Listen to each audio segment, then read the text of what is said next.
Madison Carter walks in to Judge Frank Caprio's courtroom like she's stepping onto a red carpet at the Met Gala. Her $3,000 Prada handbag swings from her shoulder. Her Chanel sunglasses remain firmly on her face despite being indoors. And her Louis Vuitton heels click against the marble floor with each step, announcing her arrival to everyone present. She's 19 years old, blonde hair perfectly styled, designer outfit that costs more than most people earn in a month, and a gold necklace with a pendant that reads "Daddy's Princess," catching the fluorescent courtroom lights. In her right hand, her phone is glued to her palm. Her manicured fingers scrolling through social media without even a glance at where she's walking. Asterisk, she's not just late. She's 20 minutes late. And she doesn't care.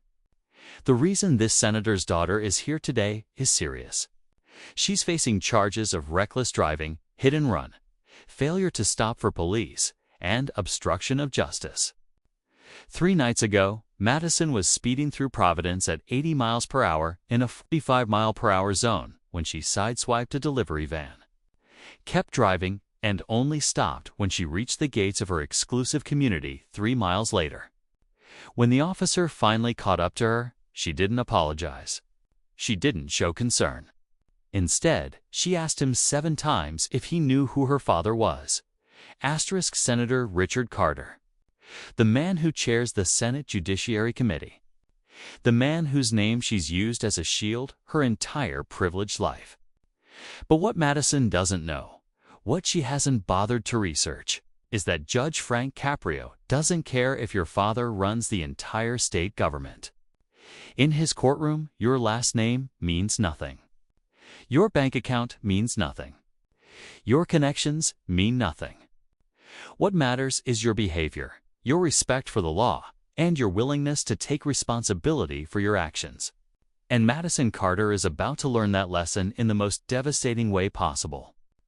The punishment you're about to witness will become the most talked about sentence in political circles for years to come. This entitled young woman is about to discover that daddy's influence ends at the courtroom door. And no amount of money or power can save her from justice. Asterisk, as Madison finally reaches the defendant's table. She doesn't put her phone away. She's FaceTiming someone, her voice carrying across the quiet courtroom. "Yeah, hold on," she says into her phone, not bothering to lower her volume.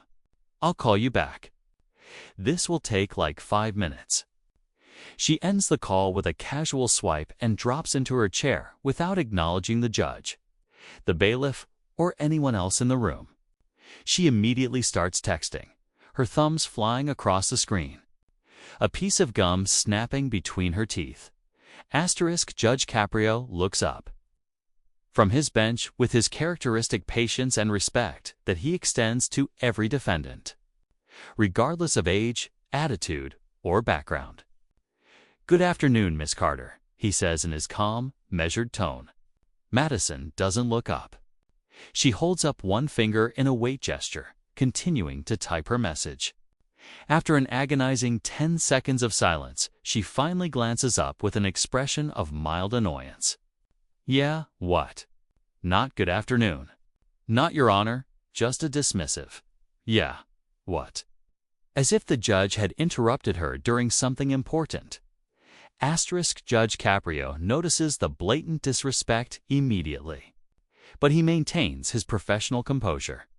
His decades on the bench have taught him patience, though this level of casual contempt is testing even his legendary tolerance.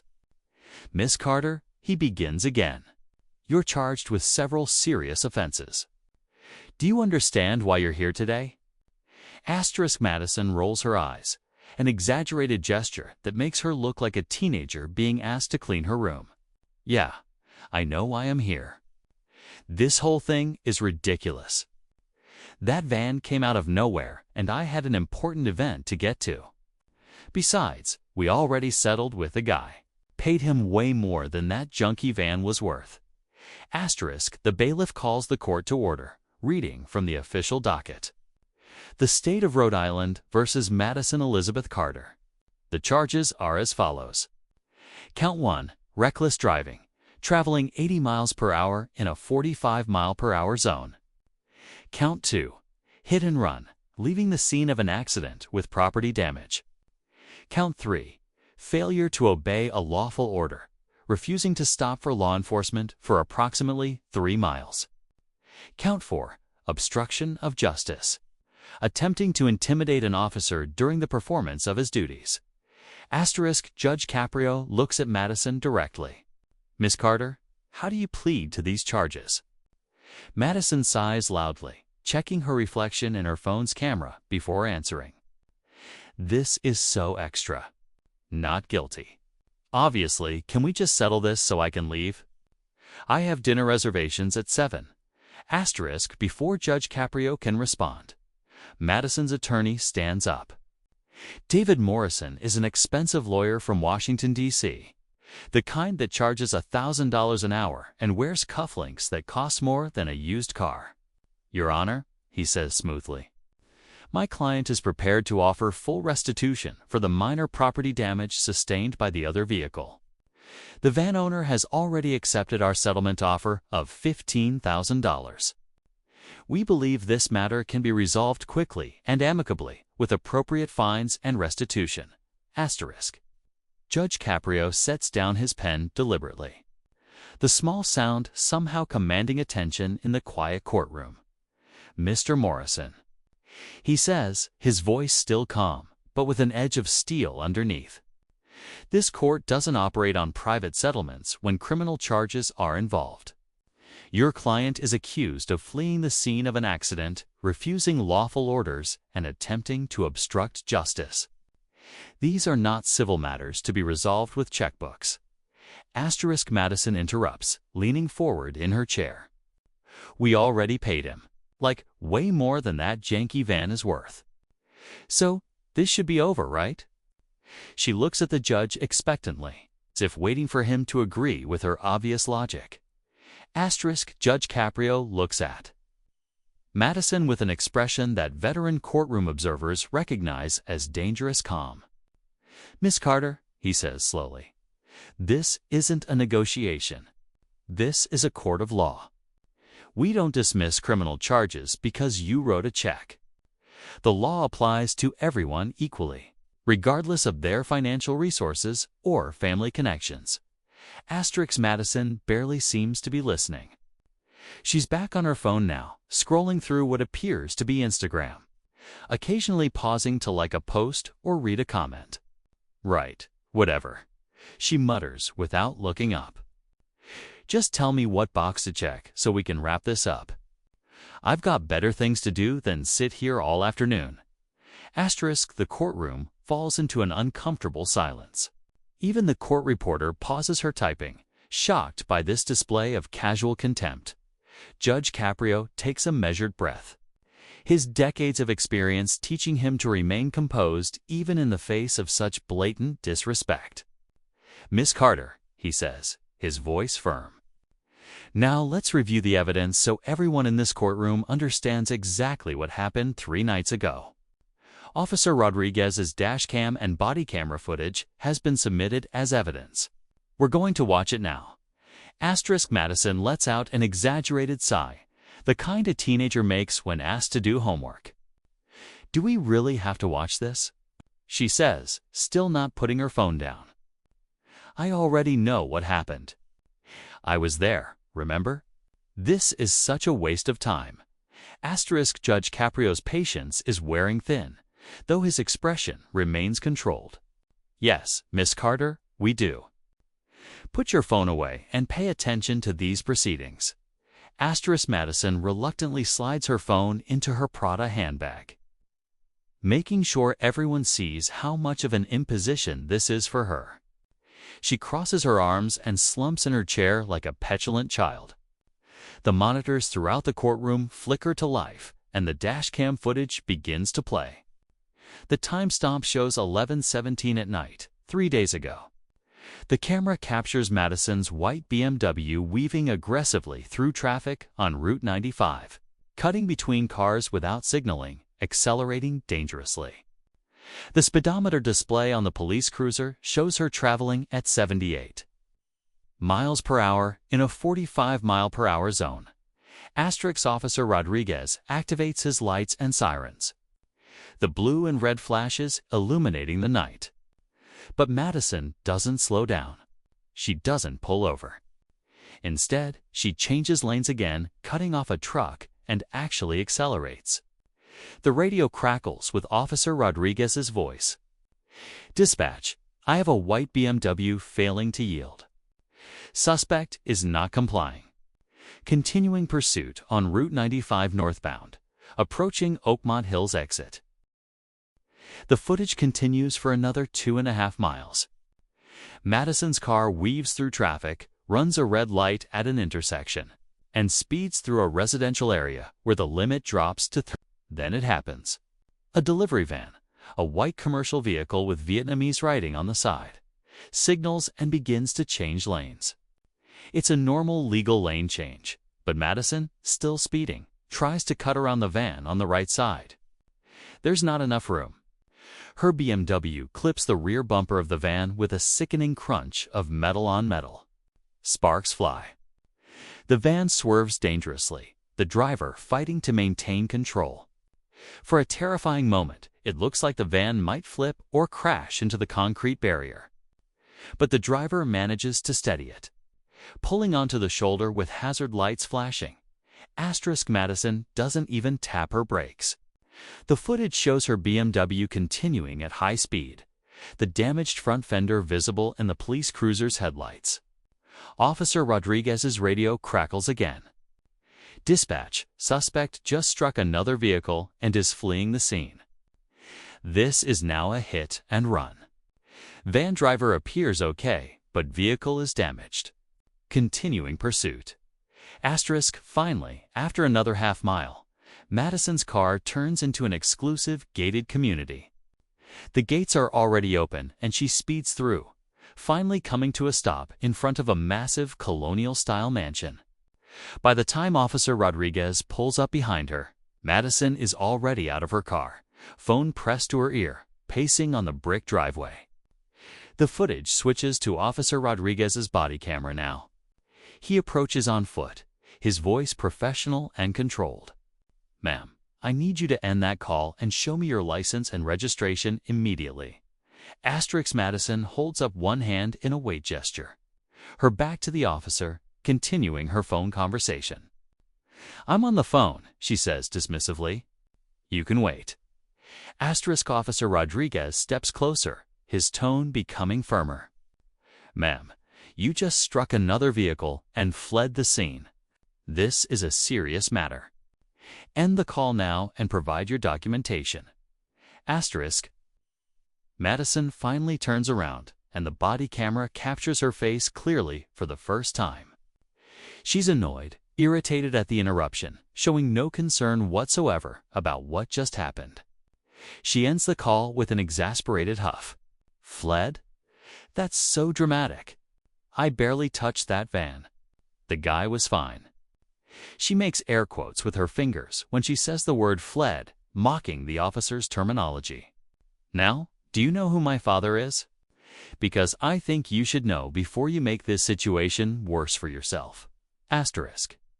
Officer Rodriguez maintains his professional composure, though the body camera catches the slight tension in his voice. "Ma'am, I don't care who your father is. I need your license and registration.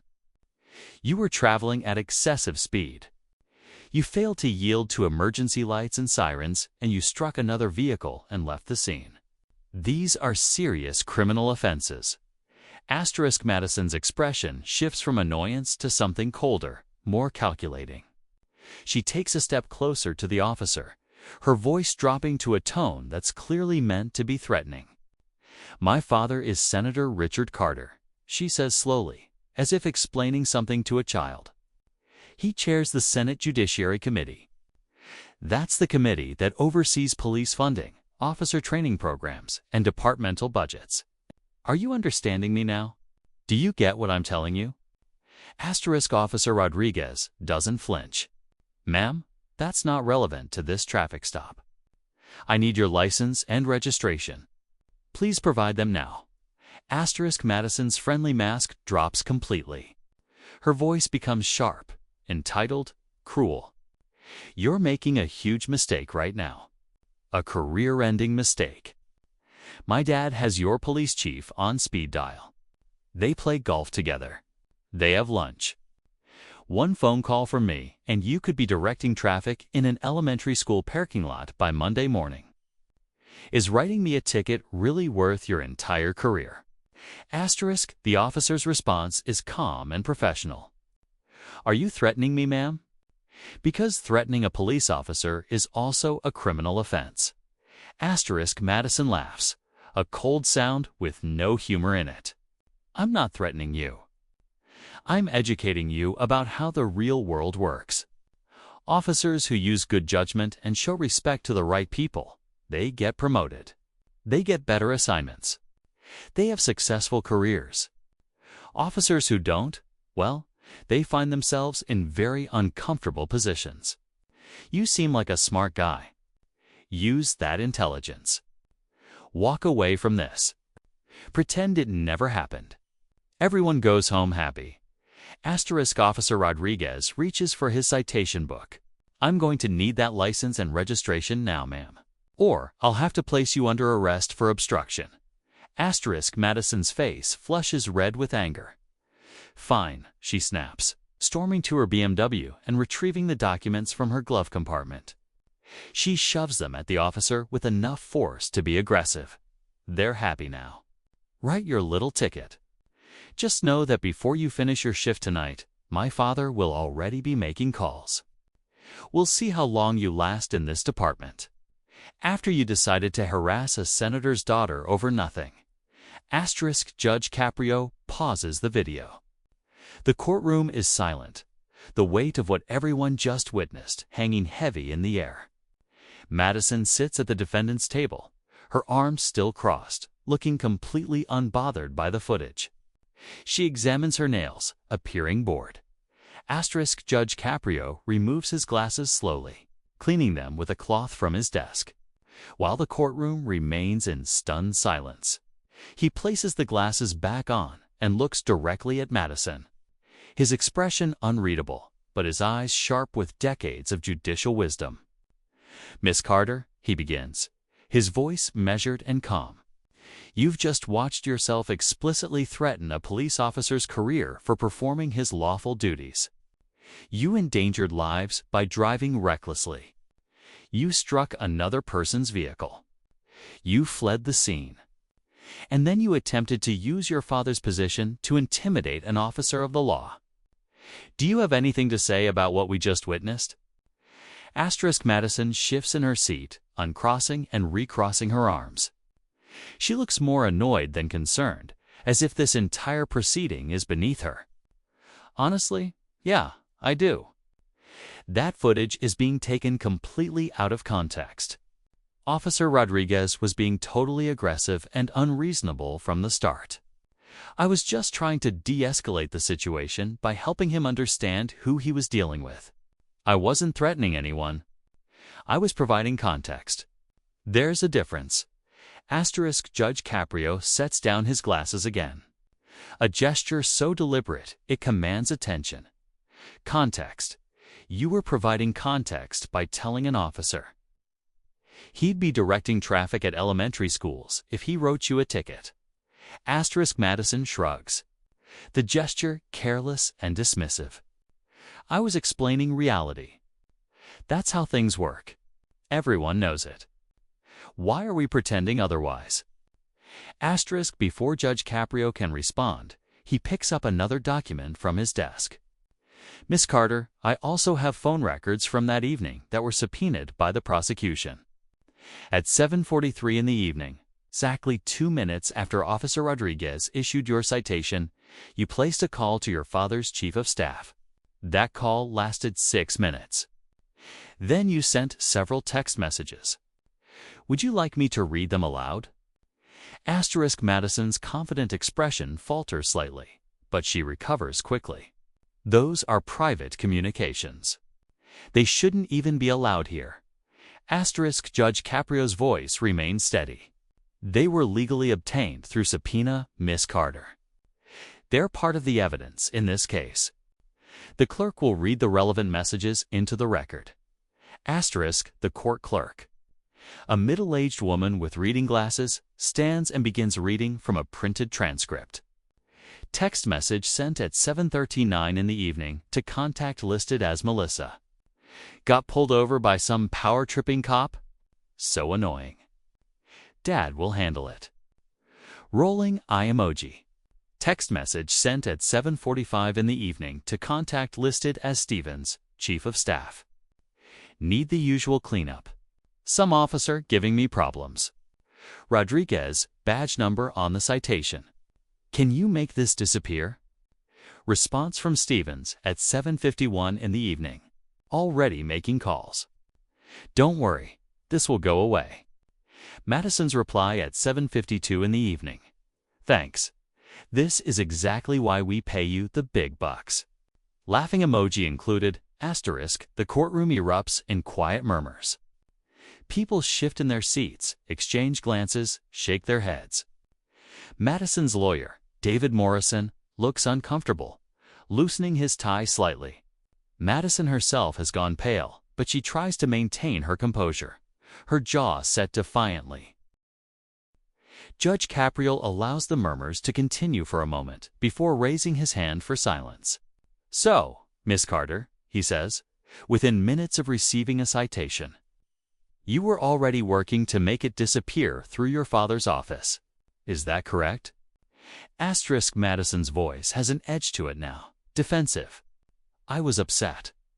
I reached out to people I trust. That's not a crime.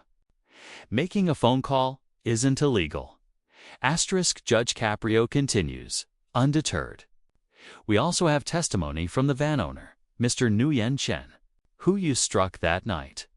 Mr. Chen is joining us by phone. Asterisk, the courtroom speaker crackles to life, and a man's voice fills the room, accented but clear.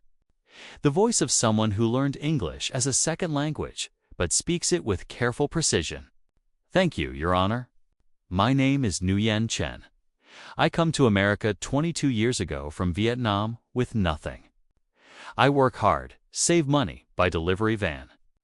I drive that van 12 hours every day, 6 days a week. I deliver for restaurants, for grocery stores, for anyone who needs. That van is how I feed my family, how I pay rent, how I send money to my mother in Vietnam. Asterisk, Mr. Chen continues, his voice steady but emotional.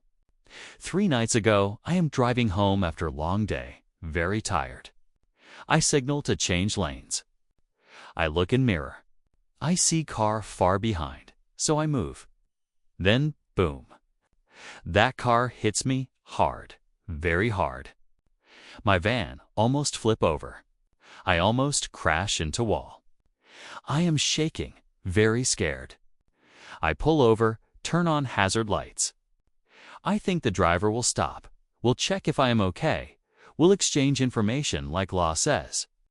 But no, that car just keeps going, disappears into night. I sit there shaking, thinking, what if I had died? What if I crashed and hurt someone else? And the driver just leaves like I am nothing, like my life means nothing. Asterisk, the courtroom is absolutely silent now, hanging on every word. Judge Caprio speaks gently. Mr. Chen, what happened after that? Asterisk, Mr. Chen's voice continues. I call police. They come, take report, tell me they will try to find the driver. 2 days later, people in suits come to my apartment. They have paper. Very official. They say they represent the person who hit me. They offer me money. $15,000. They say, take the money, sign the paper, forget it happened. I ask, will the driver apologize? Will she take responsibility? They say, no, just take money and be quiet. They say if I don't take money, I get nothing. They try to scare me. Say I have no proof. Say court costs too much money for someone like me. I tell them no. Asterisk, Mr. Chen says, his voice growing stronger. I don't want money to be quiet. I want justice. I want Driver to understand. She could have killed me.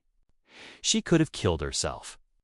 She needs to learn that life is precious, that people matter, that you cannot just hit someone and drive away like they are garbage on the street. Money cannot fix everything. Some things are about right and wrong. It's not about dollars. Asterisk Madison mutters something under her breath, barely audible, but clearly dismissive. Judge Caprio catches it immediately. Excuse me, Miss Carter. What did you say? Speak up so the court can hear you. Asterisk Madison looks up, defiance flashing in her eyes. Her voice is louder now, dripping with entitled contempt. I said he's just trying to get more money. That's what this is really about. We offered him triple what that piece of junk van is worth, and he's playing the victim card to squeeze more out of us. His van probably cost $5,000 used. We gave him $15,000. He should be grateful. He should be thanking us for being so generous. Instead, he's wasting everyone's time with this performance about how scared he was. Please, he's a delivery driver. Getting bumped comes with the job. Asterisk, the courtroom explodes. Not in loud outbursts, but in sharp intakes of breath. In people leaning forward in their seats, in the bailiff's hand moving instinctively toward his position. Even David Morrison, Madison's expensive lawyer, drops his head into his hands. Asterisk, Judge Caprio's expression doesn't change, but something in his eyes hardens. Something shifts. This is the moment, the breaking point, the instant when patience transforms into judgment.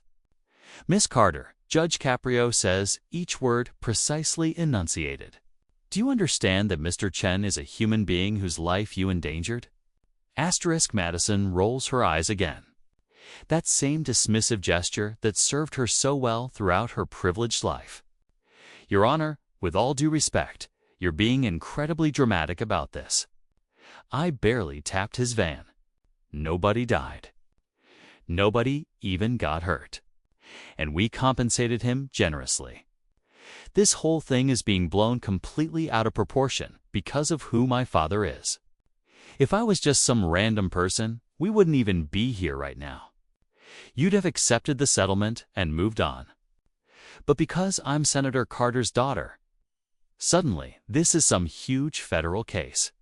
Asterisk, Judge Caprio picks up another file from his bench. Speaking of proportions, Miss Carter, I see here that you had a remarkably similar incident 8 months ago on your college campus.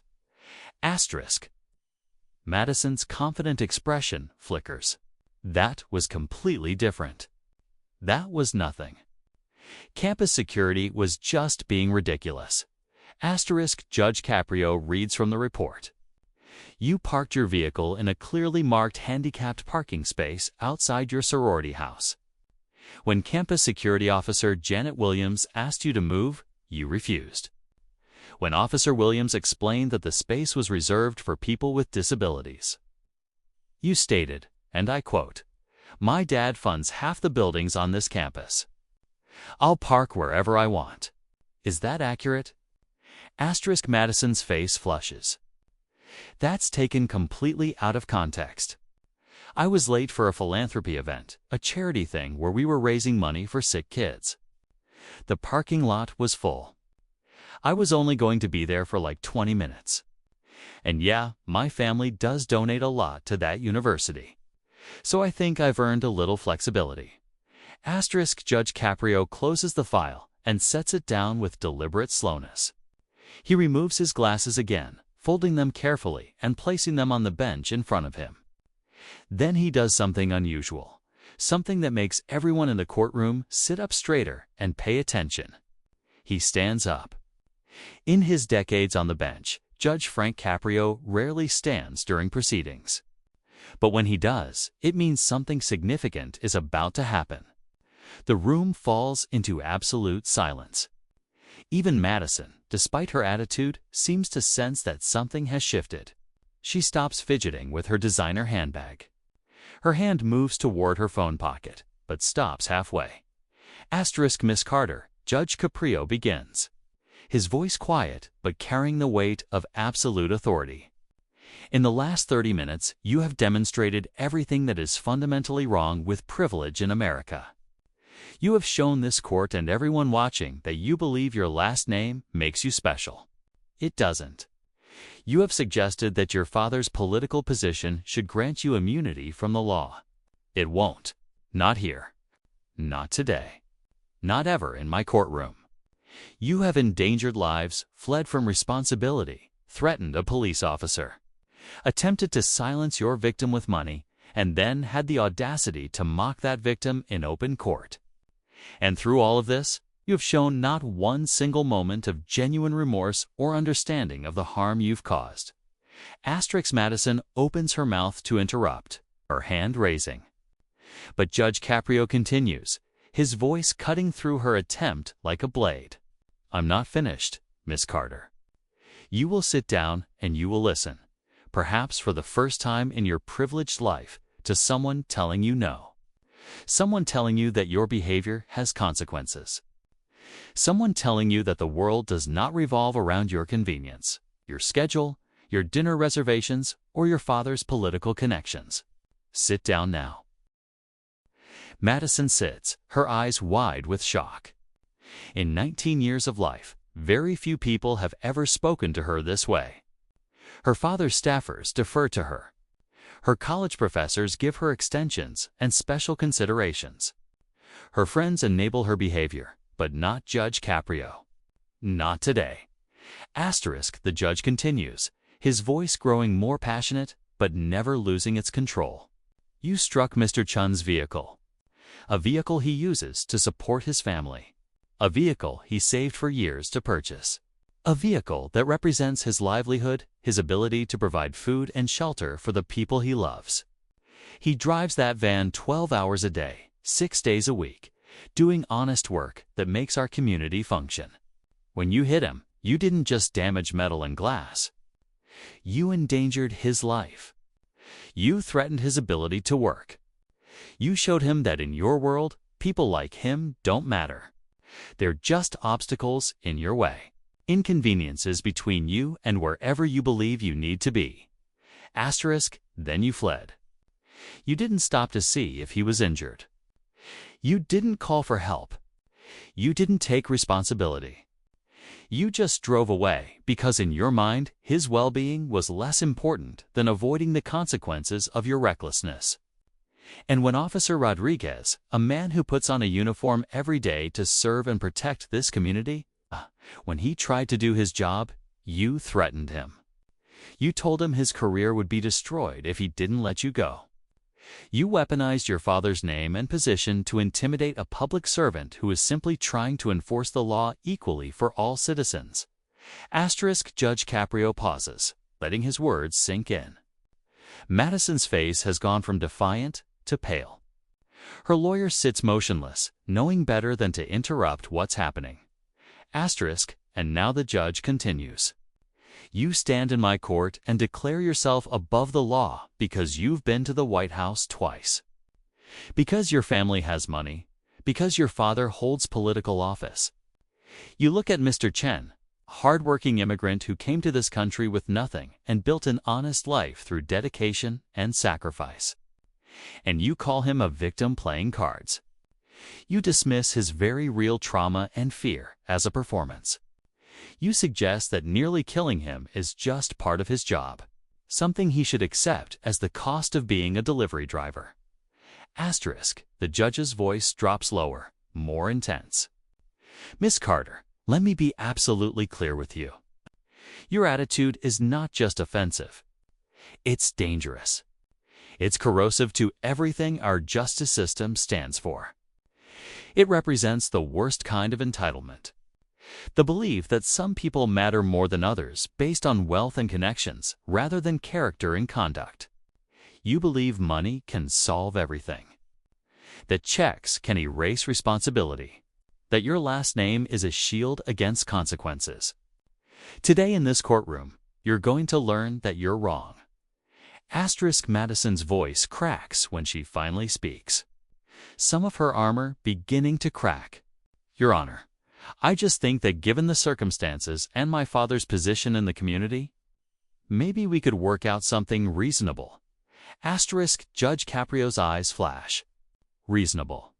You want reasonable. Let me tell you what's reasonable, Miss Carter. What's reasonable is holding people accountable for their actions, regardless of who their parents are. What's reasonable is teaching young people that privilege comes with responsibility, not immunity. What's reasonable is showing Mr. Chen and Officer Rodriguez and every person in this courtroom that justice applies equally to everyone. Asterisk now the judge's voice becomes firm, authoritative, final. For the offense of hit and run, leaving the scene of an accident, I am imposing a fine of $10,000. Asterisk Madison reaches reflexively toward her handbag. Fine, whatever, she mutters. Asterisk, but Judge Caprio isn't finished. That fine is to be paid by you personally, Miss Carter. Not by your father, not from a trust fund, not from any family account. You will provide this court with proof of employment and payment records showing that you earned this money yourself through your own labor. Asterisk Madison's hand freezes. What? I don't have a job. I'm a full-time student. Asterisk, then I suggest you find employment. The judge responds. You have 6 months to pay the fine in full. If you fail to do so, you will face 30 days in county jail. Asterisk the word jail seems to penetrate Madison's consciousness in a way nothing else has. Her face goes even paler. Your Honor, that's completely unreasonable. How am I supposed to work and go to school and pay $10,000? That's impossible. Asterisk Judge Caprio's expression doesn't soften. Millions of Americans work and attend school simultaneously, Miss Carter. Many of them are working multiple jobs while taking full course loads. Many of them are doing it while supporting families, while dealing with far more challenging circumstances than you've ever faced. You'll find a way or you'll face the alternative. Asterisk, but the judge isn't done. In addition to the fine, I am suspending your driving privileges for 18 months. Asterisk, 18 months. Madison's voice rises to almost a shriek. How am I supposed to get anywhere? My campus is 30 miles from my apartment. I have class. I have commitments. I need my car. Asterisk, Judge. Caprio's response is ice cold. Mr. Chen gets around without the luxury vehicle you were driving that night. Millions of Americans navigate their lives without personal automobiles. You'll use public transportation. You'll take buses. You'll ride trains. You'll experience the same systems that the regular people you hold in such contempt use every single day. Perhaps it will give you perspective. Asterisk Madison is shaking now. Her carefully constructed facade of indifference completely shattered. You can't do this. This is excessive. My father will appeal. He'll have lawyers file motions. This will be overturned before the end of the week. Asterisk Judge Caprio leans forward slightly. Your father is welcome to pursue any legal remedies he believes are appropriate. But I'm going to make something very clear to you, Miss Carter, and I'm going to make it part of the official court record. If any calls are made on your behalf, if any political pressure is applied, if any favors are called in, if any attempts are made to interfere with this sentence through your father's office or connections, your sentence will double. The fine becomes $20,000. The suspension becomes 3 years. Do you understand me? Asterisk Madison stares at Judge Caprio in absolute shock, her mouth opening and closing, but no words coming out. Her lawyer, David Morrison, finally stands, his expensive suit suddenly looking less impressive in the face of the judge's unwavering authority. Your Honor, with all due respect, that condition seems highly irregular. You cannot prevent a defendant from seeking legal counsel or appealing through proper channels. Asterisk.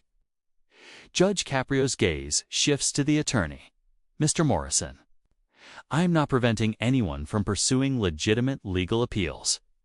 What I am preventing is the behind-the-scenes phone calls, the political favors, the quiet pressure that makes cases like this disappear. Your client will have every legal right to appeal through proper judicial channels. What she will not have is the ability to make this vanish through her father's Rolodex. Is that clear? Asterisk, but I'm still not finished with the sentencing. Judge Caprio continues, turning his attention back to Madison. The most important component of your sentence, Miss Carter, is 300 hours of community service. Asterisk, Madison's eyes widen further.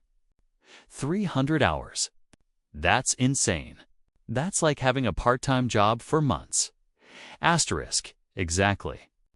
The judge responds, and here's what you'll be doing with those hours. You will serve them working directly with immigrant small business owners in Providence, specifically with delivery drivers like Mr. Chen. You will help them with their routes, their vehicle maintenance logs, their customer service, and their daily operations. You will see firsthand what it means to work 12-hour days doing manual labor. You will understand what it's like when someone damages your vehicle and drives away. You will learn that the people you dismissed as nothing are the backbone of our community. Asterisk. Madison's horror is written across her face. You want me to work with delivery drivers? Like actual manual labor, helping people load vans and drive around the city. People will see me. This will be in the news. Everyone will know. My friends, my sorority, everyone at school. You're trying to humiliate me publicly. Judge Caprio's voice doesn't waver. Miss Carter, humiliation is what you attempted to inflict on Officer Rodriguez when you threatened to destroy his career for doing his job. Justice is what you're receiving now. And yes, this will be public because you made your father's position public when you used it as a weapon. You wanted everyone to know who you were. Well, now they will. They'll know you as someone who endangered lives, fled from responsibility, and had to learn accountability the hard way. Asterisk, the judge picks up his gavel, but doesn't strike it yet. And Miss Carter, I want to be absolutely clear about something else. Your father built his career on public service. Senator Richard Carter has spent decades working for the people of this state. He's built a reputation on integrity, on standing up for working families, on fighting for justice and equality. You have dishonored that legacy. You've taken his name and used it not to serve others, but to elevate yourself above them. You've turned his life's work into a tool for your own entitlement. Maybe by actually serving the people he's dedicated his life to helping. You'll begin to understand what public service really means. Asterisk, tears are streaming down Madison's face now. Her mascara running, her perfect makeup ruined. She's no longer the confident, dismissive young woman who walked into the courtroom. She's scared, cornered, facing consequences she never imagined were possible. Please, Your Honor, she says, her voice breaking. I'm sorry. I'm so sorry. I'll apologize to everyone. I'll apologize to Mr. Chen. I'll apologize to Officer Rodriguez. I'll pay whatever fines you want. Just please, please don't make me do this community service where everyone will see me. People will never let me forget this. My reputation will be destroyed. Asterisk, Judge Caprio's expression doesn't soften. Good. Then perhaps the lesson will stick. Perhaps next time you get behind the wheel of a car, you'll remember Mr. Chen and drive responsibly. Perhaps next time you encounter someone doing honest work, you'll show them respect instead of contempt. Perhaps next time you're tempted to use your father's name as a shield, you'll remember that character matters more than connections.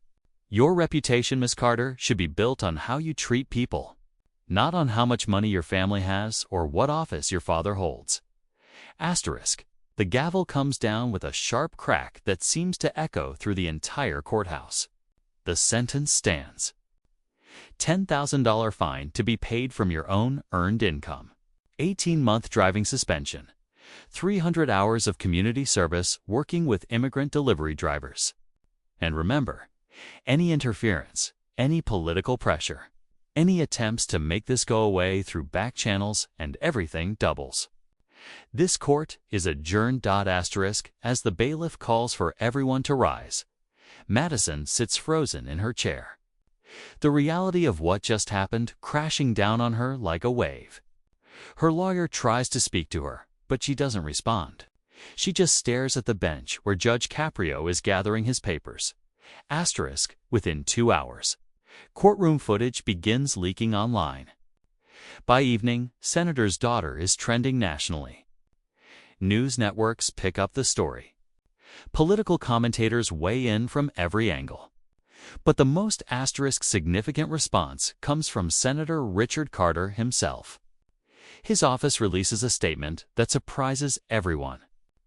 I was made aware of my daughter's behavior and the subsequent court ruling. As a father, I am deeply disappointed. As a public servant, I am embarrassed. Judge Caprio's sentence is fair and just. Madison will complete every hour of her community service without any interference from me or my office. Some lessons are more important than political convenience. I raised her to be better than this, and through this experience, she will learn to do better. 2 months pass. Madison Carter, dressed in a simple work uniform with no designer labels, helps Mr. Chen load packages into his delivery van. Her perfectly manicured nails are gone, replaced by short, practical nails, often dirty from work. Her entitled attitude has been replaced by something quieter, more humble. Mr. Chen hands her a clipboard. You're learning, he says with a slight smile. Slow, but learning. Madison nods, managing a genuine smile. Thank you for giving me a chance, Mr. Chen. I know I didn't deserve it. He shrugs. Everyone deserves chance to be better. Question is, will you take it? She looks at him seriously. I'm trying. I really am. And for the first time in her life, Madison Carter means it.